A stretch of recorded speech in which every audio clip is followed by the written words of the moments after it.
आपलं गाव, आपला तालुका सांगा. मी विनोद निळकंठ चंदनखेडे. चंदनखेडे, मुक्काम पोस्ट टाकळकोट, तालुका इंदापूर, जिल्हा नागपूर. वा, मग तुमचा म्हणजे गावाकडचा पत्ता. हा. आता मी नानाजी देशमुख संजीवनी प्रकल्पांतर्गत तुम्ही जे शून्य मशागत संघटनाचं काम सुरू केलं आहे, तर याला झाले किती वर्ष हो? 3 वर्ष. 3 वर्ष झाले. आणि 3 वर्ष बेड नाही मोडले. आता आपलं परवा बोलणं झालं आणि आज आम्ही बोलत आहोत नागपूरहून, आणि नागपूरच्या राणीतीमधून आम्ही बोलत आहोत.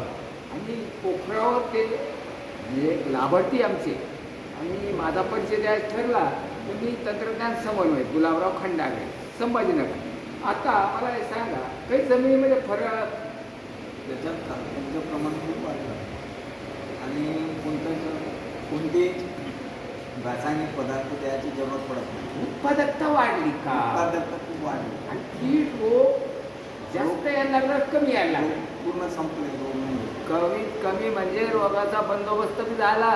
आणि एवढ्या प्रमाणात कीड म्हणजे मावा, तुडतुडे, फुटकिडे, पांढरी माशी येत नाही. येत नाही आली तर आपोआप संपते ते. वा वा, म्हणजे ऑटोमॅटिक जाते. एक आनंद झाला. आणि तो 3 वर्षाचा प्लॉट कंटिन्यू राहावा. आणि हिंगणघाटचे आपण आहे, टाकळघाट म्हणून आपण आले.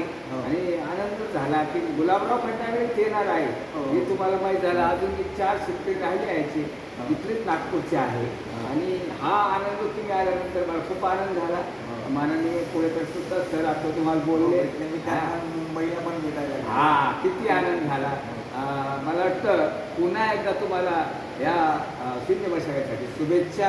आणि नानाजी देशमुख संजीवनी प्रकल्पांतर्गत तुम्ही काम उभं केलं, आज आमच्या टीमला भेट दिली नागपूरला, अतिशय आनंद झाला. धन्यवाद, नमस्कार.